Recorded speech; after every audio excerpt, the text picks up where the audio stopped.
but I never listen back to things. I was the same when we first started doing podcasts. I wouldn't watch the first ones. I wouldn't listen to them. I hate the sound of my own voice. I fucking hate the sound of my voice, and funnily enough, I think most people do. My psychologist there, my sports psychologist, Alan Harry, I thought of all people he'd be able to manage to listen to his own voice, but he said everyone hates their own, even he hates his own voice, and he can't train himself to like his own voice, so if he can't do it, we're fucked, we're all fucked. None of us can do it, yeah. How does that work for you though when you're, say, promoting a fight or doing interviews? Would you watch anything back? Nah. Nothing? I don't. Like the amount of stuff he covered for the Eubank fight. I know. The amount of interviews, the face-to-faces. You didn't watch any of them back? I watched the kiss back, but there was no talking there. Like I couldn't but watch that. It was everywhere. It was all over Sky Sports News, and it was just everywhere at the time. It was funny, but I don't listen to myself. I talk so much shit, like I couldn't, and I hate my voice. So no. And is that enticed? Obviously, to sell the fight, people say talk more, and pump it up. Or would you?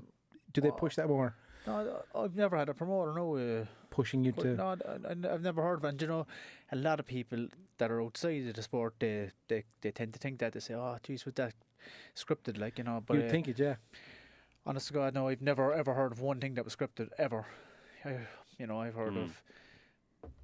But I'm sure I can't prove it. Like, but I heard one or two fellas that I believe the story. They took dives, you know. They said a certain round, but that's all I've ever heard of that was kind of scripted in boxing. Never the promos. No, never. Which is good. Is your, because I've been watching you. You're the reason, a bit of a fanboy now. I watched you fight in Mahon Community Centre. Yeah, I'd say, I don't want to make you feel old now, but I'd say I was about 13 at the time. Right. And I was only 15. You were the main event. I think it was still amateur. You still had the helmets on, the that's headgear right. on. I remember it. Yeah. And first live boxing fight. The atmosphere was brilliant. Obviously, you were the local hero. And I was addicted to boxing from that day on. No, I remember watching like Steve Collins and Frank Bruno and stuff like that with my dad. But when you're watching on TV, it's not the same. It's like when you went to see UFC in Madison Square. It's another world altogether. Did you go to see McGregor and? I didn't. I saw GSP and Bisbing in Madison Square Garden. Class. It was unbelievable. And I saw one in Vegas as well. I actually got the fight there as well a couple of years back. I fought Madison Square Garden. It was 2014. That's class. It was great, man.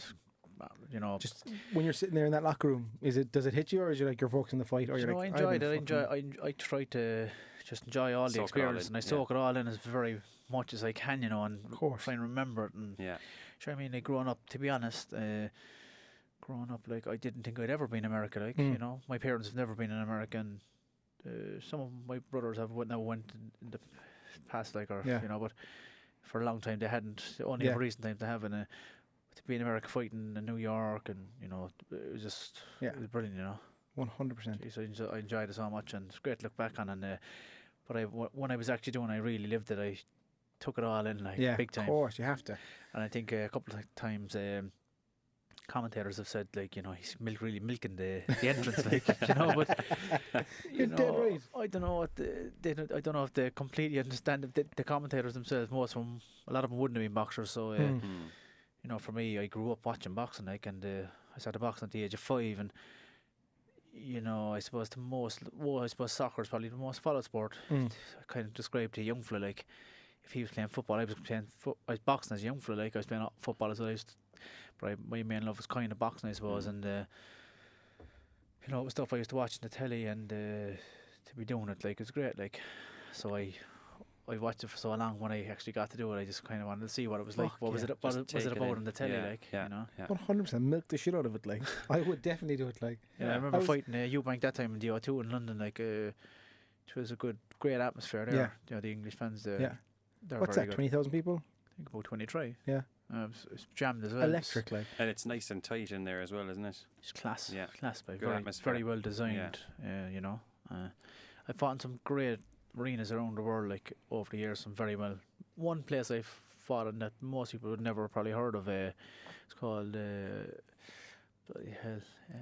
But I can remember the place. It was like a coliseum. It was like a casino, the Gladiator. Nice. But it was much smaller, but it was really class. I can't remember. And it was built like a coliseum. It was actually open built air, like a coliseum. No, it was indoor, but the seating arrangement was like purposely for a fight, like, you know, it was really good. It felt like a gladiator going to the ring that night in the States. Bloody I can't believe I can't remember. If I went down to my phone and went through Box Rec, I'd remember it then, but can't come to the top of my head. It's somewhere on the outskirts of Boston, you know. It's great though. And it must be like Boston and New York must be your favourite places to fight in the States because of the Irish connection. Well, you got great support there, like, you know. Boston it's kind of a second home, isn't it? Boston is unbelievable. I fought there 10 times now, you know. Boston, like, I fought in various venues there. I fought in the Agana Stadium. Was nice. That's where they play ice hockey. Big arena. It's good. I fought in the House of Blues a couple of times. It's a really nice venue. I've been there for a lot of different occasions too. I went to see Hoya and George Ezra play there the same night, and nice. Got to get a private gig there with them. Was just to a handful of people. It was unbelievable. Because I'm big fans of both of them. It was brilliant. And fought in the Orpheum Theatre place downtown in Boston, so that was really cool. I think the Pogues played the night before I fought that time actually. It's insane, isn't it? Yeah, some great arenas. When you're sitting back and actually just listing out what you've actually done, you're like, Jesus. I know it kind of goes past, and it's, you know, it's building up. Like, I was kind of thinking about that actually before I came in. It's kind of been a lot of fights. Like, someone said, it was Murphy's Boxing said the tweet basically of a picture, and I was looking at it from. I was thinking back all these fights that I can't even. They never kind of come to mind anymore. You know? Yeah. Because we've had so many and so many highlights in between. Like, yeah. I suppose so. Yeah. You know, it's been good. You know. Do you think that as a whole has humbled you as a person? Oh, definitely, and getting beaten humbles you because, you know, a lot of fighters, like, I think every fighter really, they have a fierce belief maybe, or I don't know how to exactly confidence about themselves. Maybe I didn't always have that. Maybe it's a mental thing. They need to think that they are the best to try and mentally be the best. Or you know, I've certainly learned anyway. You know that you know, you can be beaten and you know, like, knocked down. I thought I could never be knocked down, but I have been knocked down, and that was a humbling experience for me. Yeah. You know, it's. But I think it makes you a better fighter overall. Like, you have to. I'd imagine you'd have to taste defeat once to not want to do it again. Really, wouldn't you? Hopefully, yeah. Well, like, I hate losing. I hate losing anything. If we were having the game Marv's, I hate losing that. You know. So, do the kids win, or do they? No, they don't win a lot. That's a good thing. Treat them mean, like. Yeah, nah. How old are the kids? I'm only joking. I leave them win. Well, I've got 3 daughters, and they've got 1 son. My eldest daughter will be 16 in October. My other daughter will be 12 in August, and Ashley will be 8 in November, and Thomas will be 3 in September. Any of them going to be boxers? Oh, I hope not. But are they asking? They seem to. Yeah, my young fella keeps on battering me. Like, you know, he's box. You know. Well, come on, it's everywhere. Like. And my daughter Ashley, I don't know if she's trying to wind me up or what. I don't know, but she's like, Dad, I'm going to box, and I'm like, oh no, you're not. And she's only 7, but she's continuously in my ear about it and telling me she is and all that. You know. Yeah. I shot a video for Man Point, Jesus, years ago, and yourself and your daughter were there, and there was a Flamingo Dance, and your daughter was dancing there, and I shot it. Right. And you asked me to send you the clip after, and I did. Brilliant, yeah. Jeez. I that's what I'm saying. I was trying. Which daughter's probably the 12-year-old, I'd say. She was tiny at the time. Yeah. But it just shows you how small the place is. It is.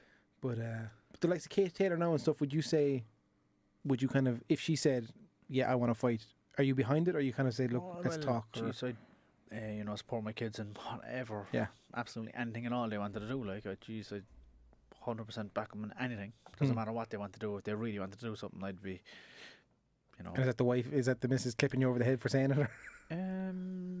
I'd say she definitely doesn't want to box either. You know, she'd be very nervous. She kind of feels sick when I'm boxing, like, to be honest. Of course. You know, so I don't think she'd like her kids to go through it either. You know, and I wouldn't either. But you know, I'm sure that she'd support them as well if they were adamant they were doing it, and you know, I'd let them do it anyway. Like, so, but I'd say she'd support them too. I think the only insight you ever get to that kind of that side of the fighting world is the UFC's, what's it called, the rise and fall, or whatever it's called, is it? Yeah. Where the cameras on the families. The Trill and the Agony. Yeah, that's it. Trill and the Agony. All right. Where you don't see the families, like, if you win or you lose, you're like, oh, fair play. You kind of see the partners come in if they win and stuff, but you never see them if they lose. It must be awful for a partner. Definitely, I'd say. It must wreck. She'd be sick. Yeah, literally. She has been. And sick. she watched her fights? Sick and stuff like that. I don't think she actually watched them now anymore. You know, until after it. Yeah. You know, and only if I won. Yeah, that's fair enough. Well, it isn't. Support me, woman. And does your mom watch? My mother has fierce confidence in me, and she does watch. She watches all the fights. She grew up with me boxing throughout my life, and she was you know, coaching the club, and you know, she founded the boxing club with my father. So that club that you went to the tournament, my mother was the driving force behind that tournament happening. You know, so yeah, she always watches me. She's fierce confidence in me, and you know, I've never really been hurt. Even though I got knocked down, I still wasn't terribly hurt. I got back up, and so you say that, but then I read nose broken 14 times, hands broken, ribs broken. That's right. Yeah, I have that. That's true. You know, but like, just move on. It's grand. Like, you know, it's okay. Like, I'm fine. Like, you know, yeah, there's nothing stopping you. Your still version going. of hurt is very different to my version of hurt. Like you build up. My physio says like a high pain threshold. Like, you know, of course. And sometimes when they're working on you, they're not sure. They could be, you know, because your pain barrier will be higher than the majority of people like that. They'd be used to working on, you know. But I feel very good now. I feel fit and healthy. Like, and you're back training? I am in training. Back in camp? I am. Well, I'm going back to camp on Monday. Okay. Starting camp. Till we caught you, so. Yeah. Right, so this was great timing. Yeah. Monday there, I'm going back to Dublin and so training camp is Dublin. Yeah. And then that's for 3 months. 6 months. I think I'm going to fight in July this time. Okay. I believe I could possibly 12th of July. Maybe I heard this morning, but that hasn't been Home or confirmed. away? It'll be away. This will be my 15th fight now in America, I think. Okay. Boston again? I don't know where now at all this time. And how do you deal with the travel? Does it affect you? Obviously, the kids stay here, do they? The family stays here, do they? Or they do. Yeah, They've never that's been tough. over now like it is. I hate that. That's the toughest part about it. Yeah, we have kids as well. And whenever you were training for the last week in Wales, I was away. It's like it just... All right. What were you training at yourself? Oh, sorry. Just for work. Just had to go for a training week and work. Right, okay. Yeah, it's tough being away though. I hate going away. Yeah, you missed the shit out of them, like. But it can be beneficial. I was just speaking to a chap this morning at gymnastics. My daughter was doing gymnastics this morning, and I was just speaking to a guy about that, about being away and about, you know, about being beneficial in ways about being away, because it's a sacrifice, you know, and how I like to look at it is then when I get in the ring, you know, if I lose, I would have wasted all the time. I might have just stayed at home and, you know, messed about and just made weight. That's a good call. Whereas I've been away and I've been sacrificing this time away from them, so it makes extra me motivation. more motivation to win. Yeah. Yeah. You know. What I love is champion boxer, world famous, and then on a Saturday, well, the daughter has gymnastics, she's swimming, and it's like your dad's taxi, like. Yeah, of course. I bring her to gymnastics every Saturday morning. Then 35 minutes later, she is swimming at the Mardyke, you know, and I train the Mardyke every day of the week when I'm in Cork. I thank them as well for this. Been so good to me, you know. They're really, really good to me there, and my coach, Dave O'Connell, down there, you know, he's always helping me out, and it's great, you know. Nice little shout out. Yeah, shout out to the boys. Yeah, they're great. They're very, very, very good to me, you know. And I bring the daughter down there swimming. My son's swimming. He came in swimming with me this morning as well. Nice. You know, it's nice, actually. Yeah. How do you climatize when, like, let's say it is the States? Do you go 3, 4 weeks, 5 weeks early? I have done. Do you find it makes a difference? I spent about 7.5 weeks there one time, but most of the arenas are air conditioned. You know, I fought outdoors in LA, the StubHub. It was mild in the evening. I think I can't remember what one it was. It was that was what's his name? A Brew, a guy called a Brew. He fought the night before. That was the third round finish, wasn't it? Pearl and the Brew, yeah. Pearl and the Brew, yeah. I think did I wear the kilt that night again? You did? I think. Yeah. Yeah, and that was nice. But it was mild. It was enjoyable. Lovely weather, actually. I enjoy it. Like, yeah. You know, and I tried to play mind over matter or whatever. Like. It was quite warm. They were saying, the commentators. I watched it again this morning.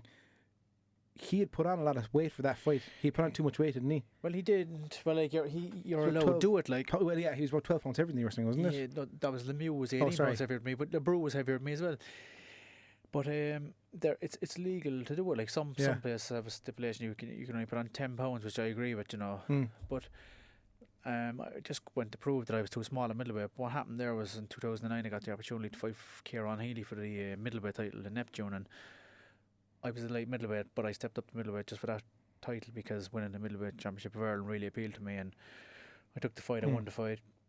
You know, I was kind of seeing middleweight a little bit. Then I got challenged by 1 or 2 guys at middleweight, Dublin guys, and I fought them. And then I think I signed with Frank Warren, then the UK, and he kind of seen me as a middleweight, so I fought, you know, much bigger guys. Some guys were like bloody super middleweight, light heavyweights, even though I was middleweight, but they weren't kind of the same level as me. They were journeymen, but I still fought them. They were big men, but I ended up fighting, you know, Billy Joe Saunders, who, you know, arguably is, you know, he's one, if not one of the, he's definitely one of the best middleweights. Now he's come up as super middleweight in the world, you know, world champion, Yeah. two-time world champion. All. Yeah. But they're too big, you know, and that's why I wound up at middleweight. I spent my career fighting at middleweight, but I'm back at like middleweight now. More you know, which comfortable. is Yeah. stronger, much stronger, and more similar in size to my opponents. Is that much of a cut? No, not really. No, I made it relatively easy, to be honest, for my last two Makes fights. a world of difference. Does It has to. It does, because like when Lemieux came in 18 pounds heavier, it's an astronomical amount of weight. But I still believe I would have beaten him regardless of the weight. You know, I believe The Hail Mary, as they call it. Yeah, it was. 100%. His 6 numbers came up in the ladder that night, and the two bonus was with it. Yeah. You know, but eyes closed, not even looking at you. that's. But like, I will say to his credit, he throws a lot of them left hooks. He's knocked out many people over the years with them, and he's got very good technique, and he delivers a lot of power. Obviously, where he broke my nose with the shot as well, and but I think he got lucky where it landed, and it was just everything was perfectly in luck for him. You know. Yeah. With that now, is there in your mind a point to prove you need a rematch, or is it a... Yeah, I'd like to have a rematch with him down the line. But firstly, I'm going to pursue my dream of become champion of the world, you know, and which I believe is very achievable. And there's a plan in place for it. And, you know, I think I'm going to do it this year. Nice. After that, then, you know, I could fight him, yeah, for sure. But he's gone up to super middleweight. You know, I would go up to super middleweight even just even to score with him. I believe. What's that, 10 pounds more for you, 15 pounds more? 12. 14. Okay. 14 pounds. That goes to show where I'm at. Like, I'm a late middleweight. He's a super middleweight. I think he even struggles to make super middleweight as far as I know. You know, when he came into the ring, I think he was a cruiserweight. He was like, I think Roy Jones said in the commentary that night, you know, it's a middleweight versus a cruiserweight, you know. Yeah, it showed. It did. He was very big. But I still don't think if we fought again, he'd win, you know. I think, you know, I'd destroy him. That's the honest He's not going to land that lucky shot again. Like. I don't believe so, no. I doubt it. And you're looking for it then as well, like. There's very few people win the lotto twice. That's very true, yeah. 100%. And what's that like? Just like there now, Roy Jones. It's like, he's one of legends, and he called your fight. Like, that must be unbelievable, is it? Yeah, I know, it's great. It's good, like, but you know, even Oscar De La Hoya, like, you know, in the ring with you, and it's like... Yeah, I see Oscar all the time when I go over there, and, you know, they're all they're fighters too, so they have probably more respect for fighter themselves, and we get on really well. And Byrne Hopkins, I see him a lot, I get on good with him, you know. Would there ever be a bit of advice thrown to you, or kind of anything like that? Definitely, yeah. We always try to. Well, they're obviously older than me and more experienced in life and in boxing than me. So, yeah, definitely. You know, I think most boxers like that try to help each other out, like better help each other improve. And I suppose they have a bit of extra interest in me, seeing as I'm fighting with their company, like. Yeah. Or what do you think of this thing with De La Hoya trying to get into the MMA? Do you know what? I haven't even been watching it, to be honest. I haven't really. I actually didn't even. Promote it, is it? Yeah, he promoted the Chuck Liddell, Tito Ortiz 2 or 3, whatever it was. I think he took a stab at it. I suppose, like, he's a businessman, like, do you know? Yeah. So, I don't know. Is he friends with Dana White? Is he? Or no, they're. I actually know him as well. He called me up to promote one of my fights there a while back as well when I went to fight Golovkin, like, you know. But no, I'd loyalty to Golden Boy. They've been very good to me, you know. So, I'd say he understands that as well, does he? Oh, definitely. They have to promoters like that. Yeah. He would. I think they respect you for it more because not jumping ship, you know. Yeah, he's trying to move into boxing. Yeah, ever since the McGregor thing. Yeah, McGregor and Floyd. I don't follow that stuff too much, you know. Are you into MMA at all? Well, I used to watch McGregor, like, you know, kind of support your own. my interest in it, like, you know. Yeah, pretty much. From a professional's point of view, how did Conor do in that fight? I thought he done quite well, to be honest. Better like, you know, than expected. Definitely, yeah. I think he had every advantage in the fight, to be honest. He's bigger, stronger, you know. He's younger, like, he's stronger, man. You know, because McGregor or Mayweather has gone on, like, he's 40 years of age. But he's still the small most guy. intelligent, one of the very most intelligent. It was just his boxing intelligence, his boxing IQ, like, was like, Canelo was very, very high boxing IQ as well. I watched his Can fight there not so long ago again. It's unbelievable what he done to Can, like, you know. Yeah.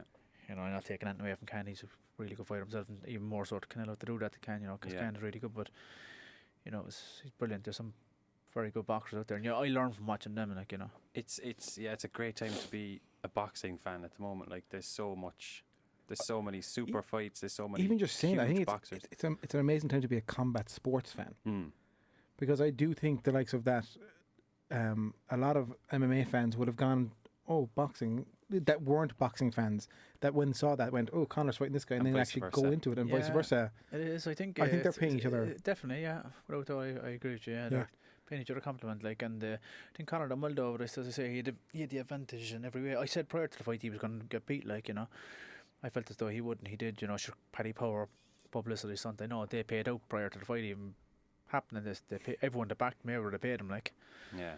You know, sure. Like the last time I heard that was when United were about 18 points clear in the league or something like that, wasn't it? Yeah. You know, that kind of stuff has backfired them in the past. They paid out early on Stoke to get relegated. They didn't. Yeah. And they paid out early on Hillary becoming president. So it's just a power play on their behalf. Yeah, it is. It's smart. Free, it's free advertising. I suppose they weigh it up, like, you know, how absolutely. much, you know, is the publicity worth more than what they're going to pay out? Exactly. You know, but. And Conor caught him. I remember he caught him in a shot in the second round, and as I said, like Mayweather hadn't fought in a good while, I think, at that point. And the uppercut, wasn't it? It was a straight left. I thought he did catch him 1 or 2 uppercuts. I think he banged him with a good left, as far as my memory serves. Mew could be right now as well. I'm not 100% sure, but I remember him. And I thought, geez, he has a fighting chance. He could do it. Yeah. You know, but I knew he'd have to do it early because even in the UFC, Conor's been like that. He's cardio isn't up. No. It's easy for me to say his cardio isn't great, like, but like no, his cardio isn't definitely a boxer's a boxer, top level boxer standard. Like, I think he, you know, even in the UFC, he's kind of tired out a little bit. Oh, latter absolutely. rounds, you know. It's happened, Nathan. I think, but that I think you know, it maybe it was maybe an inexperience, you know, putting too much effort in the beginning, like loading up. You can't. I think it's impossible for anyone marathon, to do it. Like, you need to conserve energy. But saying that, then how many people you finish in the first round? Yeah, it's gonna, but you know, I haven't went into it. Yeah, it just happened. Yeah, I have a lot of power, and he's done the same too. You know, sure. Look at that Aldo fighting. Of course, yeah. It just happens, but I never go out like I think he does. He goes out looking for it. I done it once. Yeah, the Fitzgerald fight, I went out looking for the first round knockout because I put a bet on myself. I was going to ask, do you do that? I did. Yeah, I have done. Yeah, but I that was the best one ever for me. I had 50 to 1, 100 quid, first round.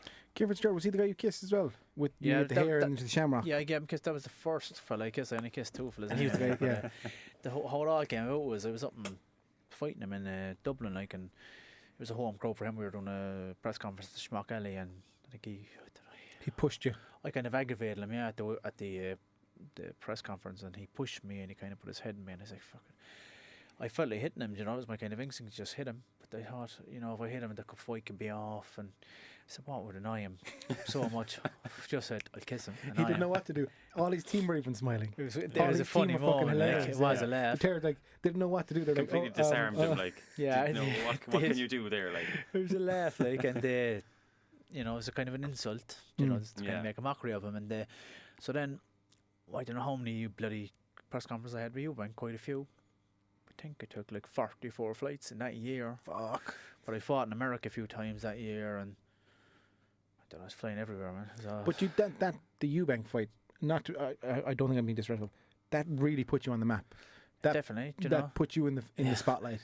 It did, and funnily enough, I'd been beaten by Billy Joe Saunders, which kind of went under the radar somewhat. Even though I was the champion when he beat me, he took my title off me at the time. I was like, I don't know, I was like 15 or something like that when he beat me. It was very good. And there wasn't a whole lot of talk about that in the build-up to the Eubank one either, like. I know, but they kind of probably trying to disguise that factor maybe. But we both been beaten once at that point, and both by Saunders, you know. I say he's a terrific boxer, you know. But when I fought him, you know, Frank Warren done me no favours. He let me out of the ring for 11 months, and he gave me a small little fight, just a little warm fight. I think it lasted, I don't know, was it 2 or 3 rounds. And that's the worst thing a boxer can do, is not be in the ring, isn't it? Billy Joe, yeah, he had 5 fights lead up to that, you know. You know, he's a cute promoter. If you're a very good promoter, Frank Warren, if he's looking after your interests. Yeah, if he likes it. If he's trying to get you beat. You know, if he sees, it's all about money. It's a business to them, like, just try, you know, they're putting the eggs in the basket of who they want to. Yeah, who can make them the most money. As you're saying, this is people's livelihood, like. You can't be doing that stuff. That's the way that's the game. But then again, let's look at fucking Tyson's manager. Oh yeah. He's the king, the Don King. Yeah. Like, how many people did he fuck over? I don't know. Like, I've only heard stories, but yeah, my manager actually, my manager and trainer Pascal Collins knows Don King, and because he worked with Kevin McBride when McBride beat Tyson, and I think he knew him prior to that anyway. But because Pascal's brother was, Steve Collins, he was world champion twice and all that, but he says a lot of good things about Don King. He was saying that he gets a bad reputation, but he's done a lot of really, really good stuff that a lot of people don't, doesn't be publicised, basically. I think he told me a story one time about, I think Frank Bruno fought, I think it might have been Oliver McCall, if I think it was anyway, but Oliver McCall was the champion. He was American. He came to the UK. I can't remember the precise figures, but just for example, we'll say Bruno got $1 million. He was the challenger. McCall got 300,000. He's the champion. He's the champion. But so Oliver McCall found out about it, and he went into Don King. He was like, "Geez, what the hell happened here? I'm the champion. I was from America. I came here to this man's land, and I was the away fighter. I was the champion. He got $1 million. I got 300,000. Don't quote me on the exact figures, but it was." Yeah. And Don King said, "Well, that's what you asked for. That's what you were happy with, Yeah. Whereas Sell I don't know how better. Bruno's negotiation went, but he might have been offered 250 and he negotiated it all the way to $1 million or whatever it was, Yeah. But I think I believe he's very. Anyway, Pascal says a lot of good things about him. Nice. And Pascal's a straight up guy. My trainer, he's not a bullshitter. No bullshit, if he thought he was a tosser, he'd just say it like. Yeah. Is that how that works? So, let's say now you won the last fight.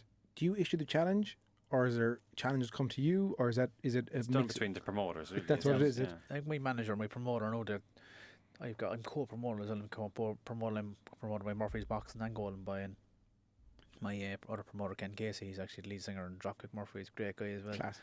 Absolutely class. Yeah, that is class. I'm going to Rod Stewart there later. 13th time he told me. Yeah. 13 times he Rod Stewart. Big Rod Stewart fan. I've been all over the place to watch him, Big fan, But and then he's playing in the back garden, I know. I've been to see him in the marquee as well before there, but he's good, but I text Ken there while ago because I'd like to meet him. Ken has fierce connections in the music business, he's really well known, and he knows all these guys, but he's very busy, Ken, he's touring a lot, and he didn't text me back at all. He didn't see my WhatsApp there. He usually does. He gets back to me, sorts these things out. He gets to meet him, whatever. I'd like to get an update to Rod and say hello. He was all over the place. He was shopping in town earlier, wasn't he? Yeah. And he was down in Crosshaven. Crosshaven, yeah. Jeez, he's walking around the place, yeah. Crosshaven, I love Crosshaven. I've been on holidays down there for great little years, spot. Great little spot. And what I love is it's kind of hidden. It is and it isn't. If you weren't from Cork, you wouldn't know it exists. But just when you go past amongst it, when you just go past, just around, past Carrigaline, it's it's just Carrigaline. I go through that way. Yeah. Brilliant, boy. Awesome. Jeez, up there, Camden Fort, lovely view. Actually, Camden Fort, there's a new cafe opening there. It's really nice, and they've done I don't know what to call this, like a fence, I suppose, but it's made of glass. So when you're sitting in the cafe, you can see the whole view. Oh, nice! It's absolutely beautiful. I went down there on a nice day last summer with the kids and ourselves, and class. Oh, jeez, it's lovely. Yeah, pop down there. Yeah, it's actually really good. Yeah, especially when the weather's like this. Yeah, definitely, it's well worth a trip down. It's just only down the road, sure. Yeah, especially when the weather's like this. Cork is even Ireland is one of the most amazing places in the world. It is, jeez. But the thing is, the roads aren't the greatest. No, going out to West Cork there is just unbelievable. Yeah. Sure, you get to Dublin quicker, Yeah. Going to fucking Bandon and the windy roads and the Bantry. I went down to Garnish Island. Did you ever go there? Is that near Baltimore? No. Is it? I'm not sure. I'm just useless for geography. Absolutely. How long did it take you to get clueless. I followed sat-nav everywhere. It took a good while to get down there. I can't remember now. It took a long time though. Definitely be faster to go to Dublin anyway, without doubt. But I went down with they have tropical flowers down there. There's some sort of water. Shit, I've seen No, don't know. Again, the only thing I don't know much about it, but there's some sort of warm water passes by. And there's flowers that grow there. It's the only place in Ireland that grow there. Tropical flowers, lovely. But it was such a hot day. It was about bloody 10 years ago. I'd say. What a place, Garnish Island. Yeah, Garnish Island. You have to get a little ferry over to it actually. Oh, right. Okay. And the ferry is it then. near Valencia? I think it's one of those places. Is it? It's a big, giant kind of Japanese gardens and stuff. That's it. Yeah, I know a place. I think I know it. Yeah. You get a little ferry over, and the ferry stops and all. Feeds seals. They obviously recognise the ferry. They know they get fed every day and they come over for it. So it's classed. They're like something out of the Discovery Channel. It's brilliant. Great experience it was. It's actually such a nice day. I remember I thought the weather was so nice. Just randomly, I'm not going to drive back to Cork. So I just stayed in Bantry that night. Yeah. Nice. Booked in and because the drive is so far back. Like, it it's a is waste a of the weather. long Like, drive, Yeah. isn't it? you know, It is. Fuck it, yeah. It really is. Like, but like even to Skib is 2 hours. Skibbing's 2 hours. It's mad. Yeah. If you want to go to Skull or Baltimore, you're looking 2.5 hours. It's insane. You get to Clarny faster, but then Clarny is Clarny. or even all the way to Dublin. Like, Yeah. you would like. Dublin in 2 hours. The motorway there, like. Yeah, that road is boring as fuck, though, isn't it? You're kind of just Quick though. It is. I I'd know. It's not sacrifice a it being podcast or boring. music. I know, but like, I'm actually sick of driving, and I've been up, well, going one way or another, buses or trains or whatever, for longer than I care. It's my 12 years as a professional boxer, but prior to that, I boxed as an amateur in Dublin every year for 12 years from the age of 11, and so I've been going there every year since I was 11 without fail, and I done my part of my apprenticeship in DIT okay, above in Bolton Street as well. Done like 7 months there, done 2 stints, and then the national skills competition twice. So yeah, I've done probably over 7 months. okay. And where's the gym in Dublin? Blanchardstown. Okay, and is there a house rented by the gym, or do you rent a house at the time, or?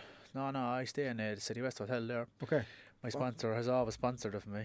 fair enough. Yeah, Conor Thomas's Tree Services. You know, he started off. He lived in my park actually. We grew up. Well, he's the same age as my mother, like, but he see me growing up as a young fella, and he became very successful. He is the #1 tree surgery company now in the country, and Class. I think you'd see the vans and stuff going around. Yeah, Yeah, you'd and he sponsored definitely. the stay for you. he sponsored it for years, like from Class, fair play day to him. one. Like, only for him, I never could have progressed because I never could have afforded to stay in Dublin. Like, That's it, like, because obviously, like every fighter, everything must be paid up front, and then you're paid. that's it. Like, afterwards, after the fight, but the City West as well is great. Stay there, very good gym. The best gym, I'd say, in any hotel in the country. I would say it's unbelievable Really? gym. So it's great to be able to train in the boxing gym and then do a session there later as well. And swimming pool, have everything. And his son-in-law used to work for the company as well, so they used to stay up there. So he used to have some company in the hotel, and Okay. good. Like, it was great. What's a training session like these days? Is it you have a nutritionist who tells you what to eat and what not to eat? Yeah, I'm sponsored by another crowd, Gym Nutrition in Dublin as well. They Okay. supply all my food, and Okay, nice. Just So big it's kind of help just making there, weight as microwave, well. and good to go kind of thing, is it? yeah. Or? Okay. Yeah. And they'll tailor it for you when They you're do, cutting weight yeah. and stuff They like do. that. They actually do it all. Like, your man's very good, Charles. Like, you know, brilliant. That's so handy. So handy for a fighter. It is. They're actually sponsoring a few of the lads in the gym now as well, and I think they're all finding it, you know, very good. Like, I think there's another body chef in Cork, something similar to that, you know. Yeah, and then do the team travel with you to Boston? Oh yeah. Yeah. So like the nutritionist, all the boys, nutritionist wouldn't know, but like, you'd get a set. You'd be told a booklet. I'm kind of fairly. I've been doing it for so long. I know what I'm doing now at this point. Like, just days. Like.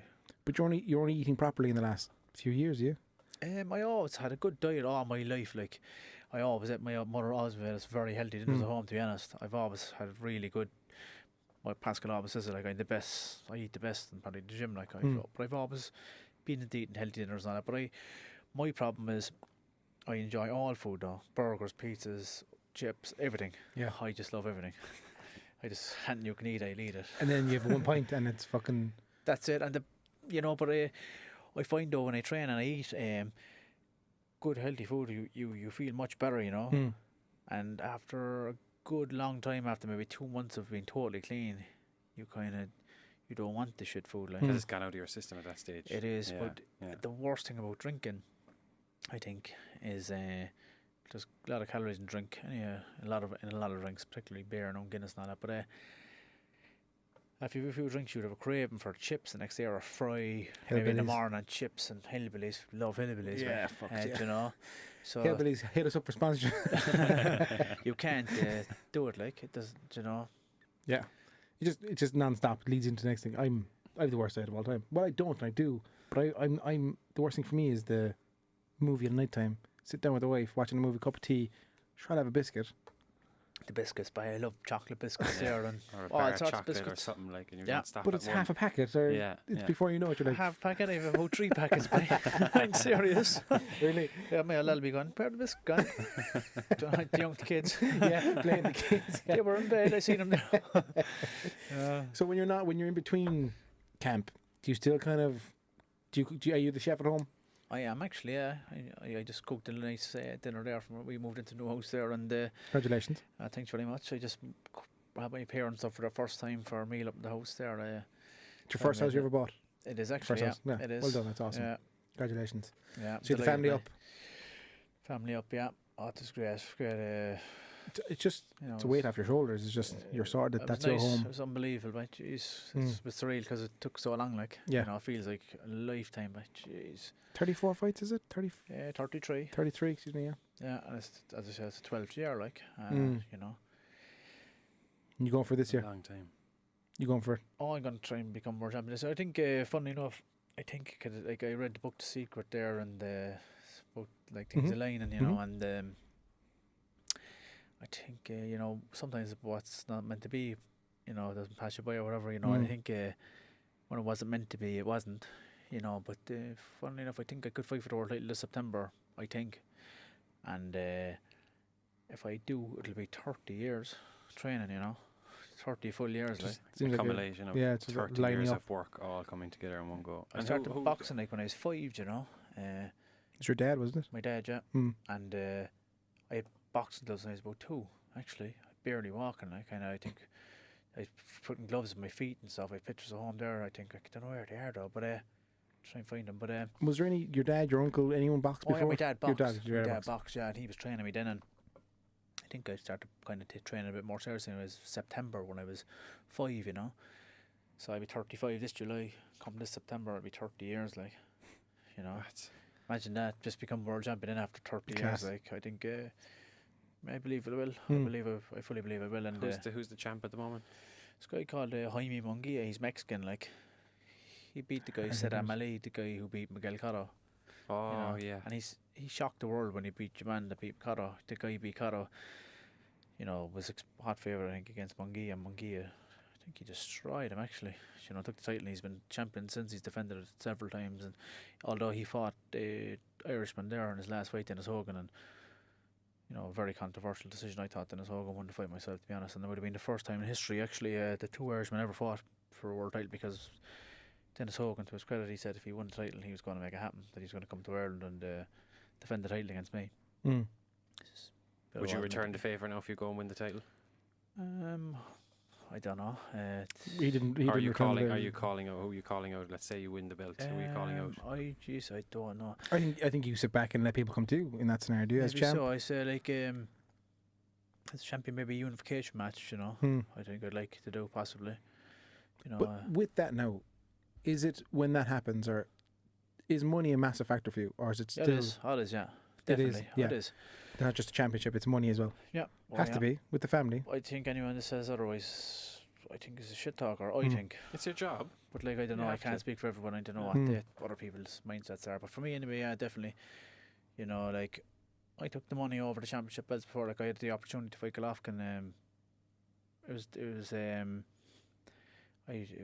with a heavy heart. I didn't take it though. It was tough decision. I was unreal. So tough. It was a fight I always wanted. I believe I could have won, and it's for 3 world titles in the one night. But it was short notice as well for the fight, against a man of his caliber. But I had to put my manager advised me to put he's my manager and my coach. He said, you need to put on I'm putting on my manager's hat now, not my coach's hat. Here, like as a coach, I'd love to have you fight for the 3 world titles in the one night. Like, it'd be magnificent, the biggest fight for any Irishman of all time. Yeah. But he said I have to put my manager's hat on. You've got young kids at home. You have a bill. Golden Boy or Golden Boy Promotions, look, we're so good. They gave me that brew fight, the one I wore to kilt in LA. They promised me a fight on the undercard of Golovkin and Canelo going forward. And had I beaten Lemieux, I would have got the winner of Golovkin and Canelo anyway. And the money I got for those fights was substantially more than the Golovkin fight in its own.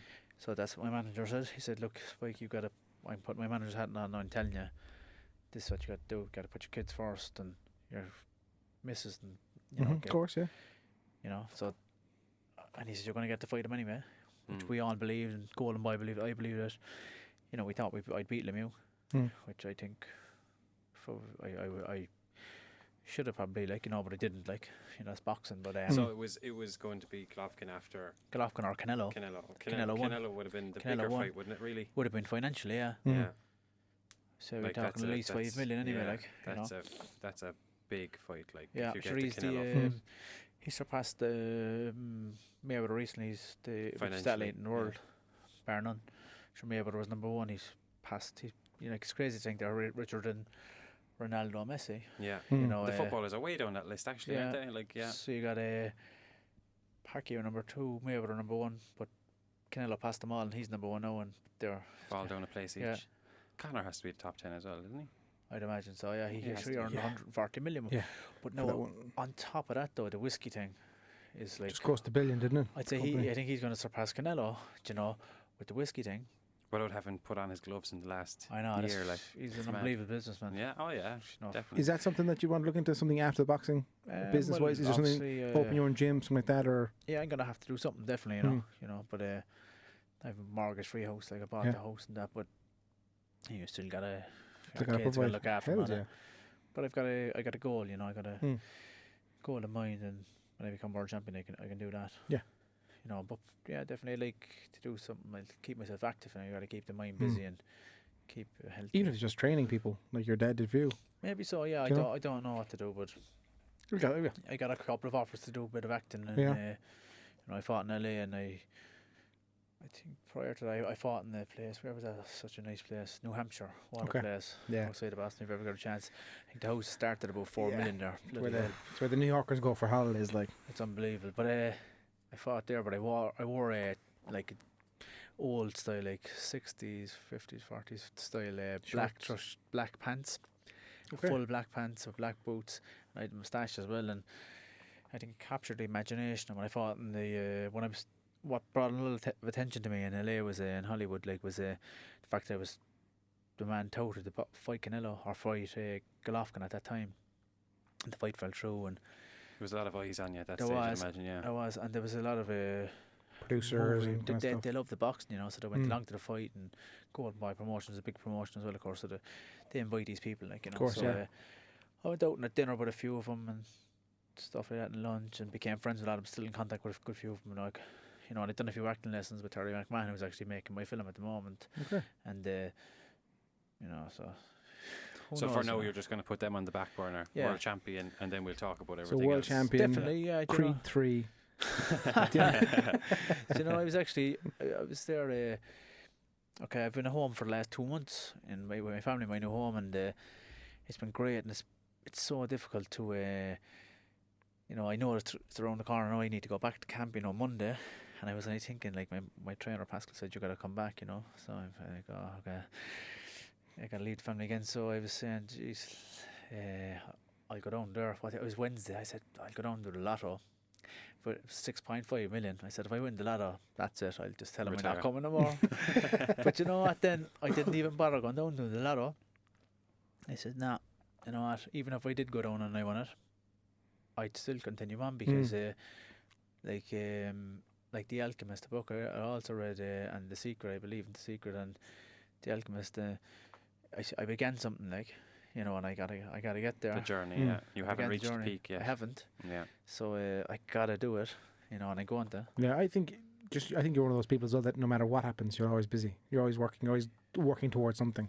That's it. Like, you need to be, like, you know, 100%. You need to keep the mind active, or else you just don't feel well. Like, you know, you just. You know. Do you read much? Not really, no. Just. Would you believe it? No, this was actually Pascal's brother, Mick Collins. He's a lot into reading and poetry. He's a very good singer and all this, and he's mad. He's a madman, but he's a lovable madman, you know. But he actually advised me to read that book, The Alchemist, you know. And I never read a book in my whole life. Would you believe that? From start to finish, kind never, of job. Yeah, ever. Yeah. I started the Roy Keane book. I read about half it, and I really enjoyed that, but I didn't finish it. And I was a big Keane fan growing up, like. But I picked up The Alchemist, and I couldn't put it down. It's a fascinating book. I read it all from start. It was the first book in my whole life I ever read. I don't know what year it was, but like I was late 20s anyway, you know. And it was the first book I ever read in my late 20s. Like, I can read fine, but I just don't want. Yeah, I think it's don't have time. Second nature as well. Yeah. Yeah, I did have time. There was no excuse for that, because I spent a lot of time commuting up and down via bus there to Dublin, like, every week. So I could have read loads of books, but I just. I was more on Twitter, like, you know. You're funny but about it. I love a good crack on Twitter, right? But I I enjoyed the reading down. I was doing it, like, you know, it's actually a really good thing. But saying that now, that you're in the game quite a while. Yeah. I always bring it up because I'm a marketer. The evolution of social media in your game, as in like your personal brand, is huge. Like for any fighter to have that kind of access to his fans, or like who was the guy who said my balls are hot? What's his name? Derek Lewis. He went to 3 million followers overnight from saying that, and that is what did he say? He was he took off his shorts after a fight, and he was in his kind of underwears. And Joe Rogan's like, "Why'd you take your hands off?" He's like, "My balls are hot," and that was it. Like he says, "I was too warm."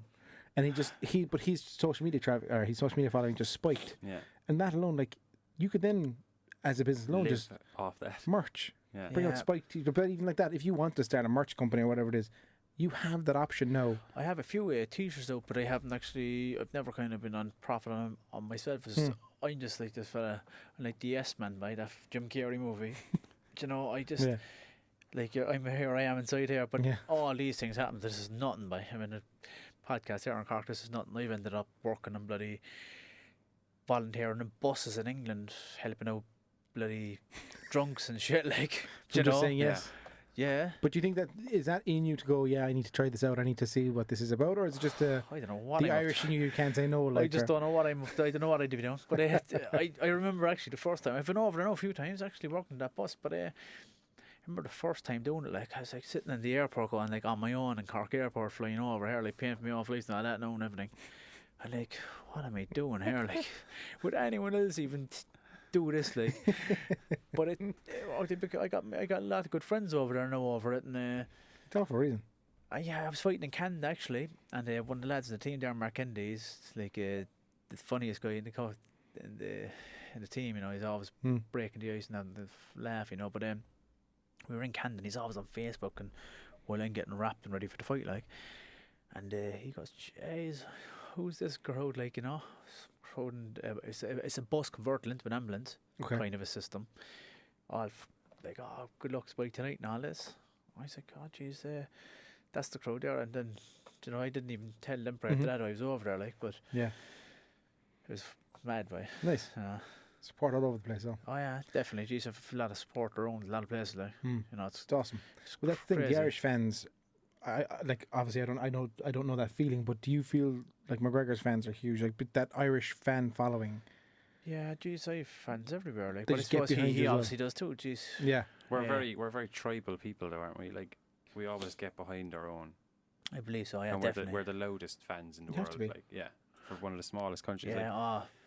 You know, McGregor support's unbelievable. It's incredible. I think he kind of fucked up a few times there now, to be fair. But like, I think prior to all that, I think he's getting his back, like, with this whiskey thing, and but he's building houses in Dublin. I thought that was great. Yeah, I actually thought that was brilliant. And do you think it's publicity stunt though? It's both. It helps 8 families in Dublin, and it gives him good publicity. Yeah, it does. It helps everyone, like, you know. Yeah, but I thought I say at one particular point there of his most like popularity, genuine popularity, I'd say if he ran for the presidency, he'd become president. Well, you said that. I said 2 weeks ago. I think if he runs for president, he'll get it. I do think that even today. I don't know if he will. No. Well, I say down the line, who knows? I'd say at one time he would have won it hands down. You know. I'm sure we didn't end up with a statue of him somewhere in Dublin, like, because he was so big at one stage, like. Yeah, we talk about him a lot in this podcast. Yeah. Yeah, there you go. Like, you know, I think everywhere you go, sure, like, that's what it is. I met him there in Boston at Katie Taylor fight, and you know, I watched his movie. Actually, it was very good. His kind of documentary thing. I thought, what's it called? Notorious. Very good. Good. Very good. Yeah, I thought it'd be something kind of cool for his kid to grow up and watch. Yeah, absolutely. So I was thinking myself when I was watching it. Did you say you have someone making your film, or is there someone doing a documentary? Yeah, I have a guy there making a film. Yeah, just kind of following you around doing a documentary. Yeah, it's kind of more or less complete, I think, there. Class. Simply finished soon, I think, yeah. It's kind of a bit of a bummer, really, because I think I'd be going to become world champion yet, you know, so. But sure, if the fight's brought on, you can still bring him back, do you mean? I think they're going to. But see, this is the thing about, as I was saying, like, Will Smith started vlogging for YouTube and is the fastest growing, like, he hit 6 million people in 3 nights or something. That's always an option, that you just hire a cameraman and just they vlog you on your journey to become the champion, and you'll always have that. Your kids will have that. Like, I used to own a donut shop here in the city, and I vlogged it, the entire thing, and I had 53 episodes, that when I want in 10 years look back, I have a vlog series of 53 episodes. I'm not very technical. But you don't have to be. Myself, I don't have a clue about it. Do you know what I mean? You don't have to be. Just get someone else to do it. Like the Conor McGregor, the Mac Life thing, Mm-hmm. where they follow him around. He has his own YouTube channel, and there's a couple of fellas who just follow him around with a camera, and they put the videos together, and it keeps him relevant. It keeps him up to date. It's an idea to put it out there on Twitter. Looking for a videographer to do a vlog of my training camp, and they just follow you, and that's it's definitely like a lot of commitment though from them, you know, and it is, but just to have it though, even if you never publicise it, true. I suppose. You can show the kids or your camp over in the States or whatever. Like I've had a lot of it video footage over the years, like, you know, by various people. Like. Yeah, but look, that's true. But come here, it's 5:45. I better leave you go for Rod Stewart. Yeah, let's go for a run there first. He's not until 8, I think. So okay. I'm going to go home, do a few hill sprints. And will you run home from here? Do you run? No, I have the car there, but I'm just going to drive home and do a couple of hill sprints and have a shower. And is it just second nature now, just train? Or is it still a kind of a task? If you didn't do some sort of exercise before you went out and enjoyed yourself, kind of a thing? Oh, jeez, no, I wouldn't know. No. Okay. I'd ideally have a few chips there. And are you still have to drink? I am have to drink there, again, so I'm... And how's just overall, you think life choice is much better idea? It is, it is. Yeah, like I had a few, but not too many. But I'm off there now a couple of weeks again. You know, back on training. Basically, you know. So don't miss it up. But you don't like when you're a parent, you don't really drink as much unless you have a few at home. You can't. You can't. You shouldn't. I say no more than. It's not the thing to do. I hear you. I don't either. I can't wait to have you back in November, December with the world title. Yeah, we'll definitely get you back. Yeah, I'll come in by. Definitely. You're a gentleman. Thank you so much for coming in. My pleasure. Thanks for having me in, guys. Subscribe, review, share, follow Spike on Twitter. It's your main one, isn't it? You have Instagram. Well, I have Instagram and I have Facebook. And, best of luck. We're behind you for the championship. Thank you again for coming in. Thanks very much. My pleasure. You're a gentleman. Good luck, everyone.